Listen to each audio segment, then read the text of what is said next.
À l'école d'ingénieurs Télécom Sud Paris, la chercheuse Bernadette Dorizzi et son équipe travaillent depuis 4 ans sur un prototype d'avant-garde qui permet de démasquer toute fausse empreinte digitale grâce à la 3D.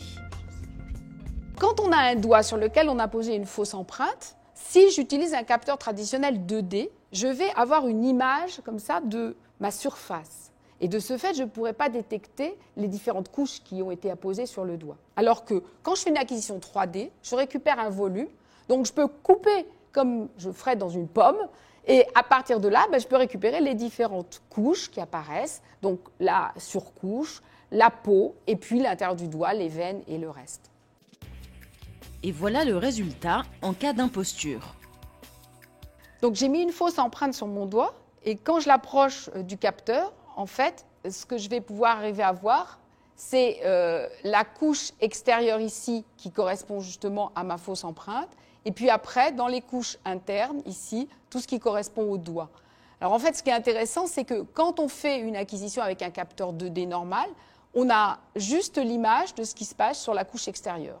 Et donc c'est ainsi qu'on est complètement bluffé, puisque la vraie information, elle se trouve dans la couche intérieure qui est en dessous. Cette information en 3 dimensions, totalement novatrice, est obtenue grâce à un laser qui va pénétrer l'intérieur du doigt. Un flash lumineux est envoyé sur le doigt. Au contact de la peau, une partie de la lumière va être réfléchie vers le capteur. Une autre partie va rentrer un peu plus profondément dans le doigt avant d'être également réfléchie.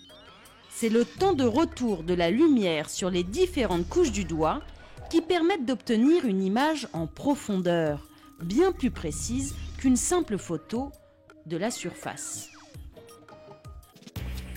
Si cette technologie n'est pas encore commercialisée, il existe d'autres techniques biométriques déjà très abouties comme la reconnaissance faciale.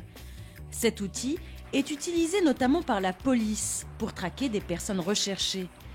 Et là encore, comme pour le contour de la main et l'empreinte digitale, ce sont les fameux points caractéristiques qu'on va comparer.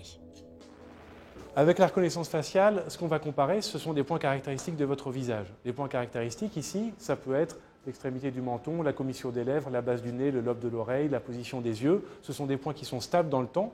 Et dès lors qu'on aura 2 photos de vous, éventuellement à des époques différentes, on peut en extraire automatiquement les points caractéristiques, les comparer et déterminer scientifiquement si vous êtes la même personne ou pas.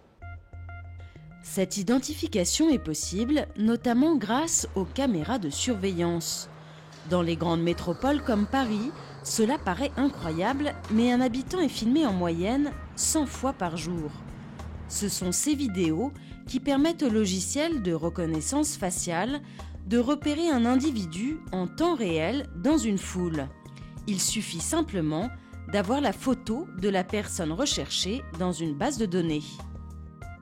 Donc là, typiquement, nous avons développé un système de vidéodétection en temps réel. Ça fonctionne sur la base de caméras de surveillance. Tout simplement, quand vous rentrez dans le champ d'une caméra de surveillance, le système détecte la présence de votre visage et va ensuite comparer le visage extrait de la vidéo au visage qui est présent dans une base de données. Ainsi, dès que je me présente devant la caméra, le système détecte la présence d'un visage, extrait le visage, le compare à une base de données et peut me reconnaître. En l'occurrence, je suis présent dans la base de données et donc le système immédiatement sait me reconnaître. En revanche, si je n'avais pas été présent dans la base, le système aurait détecté ma présence et mon visage mais n'aurait pas pu révéler mon identité. Aujourd'hui, la reconnaissance faciale, ça ne marche pas absolument sur 65 millions de personnes. Vous prenez une photo, vous êtes capable de la reconnaître sans erreur. Il faut bien comprendre pour que ça marche bien, il y a certaines conditions qui doivent être respectées, notamment le fait que le sujet soit coopératif dans une certaine mesure, c'est-à-dire qu'il regarde bien la caméra dans l'axe et qu'il soit bien éclairé. Donc on comprend bien que quand vous êtes dans un lieu public, dans une gare, la personne, elle regarde rarement en l'air, pile dans l'axe de la caméra, avec un éclairage qui est parfait. Pour répondre à ces aléas, il existe de puissants logiciels de reconstitution faciale. Une partie manquante d'un portrait sera modélisée en 3 dimensions en s'appuyant sur la symétrie des traits. Alors aujourd'hui, que ça soit une photo prise à la volée, que ça soit une photo extraite d'une vidéo, très souvent, le sujet n'est pas en train de regarder de face la caméra. Donc on travaille pour trouver des solutions. La solution qu'on propose ici, c'est de projeter sur l'image qu'on a à notre disposition un masque en 3 dimensions, reproduisant la forme typique du visage d'une personne humaine et qui va permettre ensuite, de manière synthétique, de calculer, de simuler ce qu'aurait été le visage de la personne si elle regardait l'objectif au moment de la capture de la photo ou de la vidéo. Après, cette image de synthèse, on peut l'envoyer contre une base et retrouver des performances extrêmement bonnes. Si vous n'êtes pas un criminel recherché, vous n'êtes donc pas fiché dans cette base. En revanche, vous l'êtes sûrement sur Internet. Les réseaux sociaux possèdent une immense base de données où nos visages sont associés à nos noms. Mais ces bases de données pourraient-elles permettre de nous identifier à notre insu ? Le risque auquel on peut penser pour le futur, c'est qu'on capte votre visage dans n'importe quelle condition de la vie quotidienne, donc par exemple dans la rue, qu'on envoie ce visage sur un service qui pourrait être un réseau social demain par exemple, qui a capté un certain nombre d'informations, et que ce service soit capable de vous reconnaître automatiquement et donc de vous identifier. Et donc si jamais c'était possible, ça questionnerait évidemment la liberté d'aller et venir anonymement des personnes. Traduction. Il suffirait qu'un passant vous prenne en photo, à votre insu, dans un lieu et à un moment inopportun, pour que vous soyez démasqué. On pourrait croire à de la science-fiction, et pourtant, l'application américaine NameTag prétend déjà savoir le faire.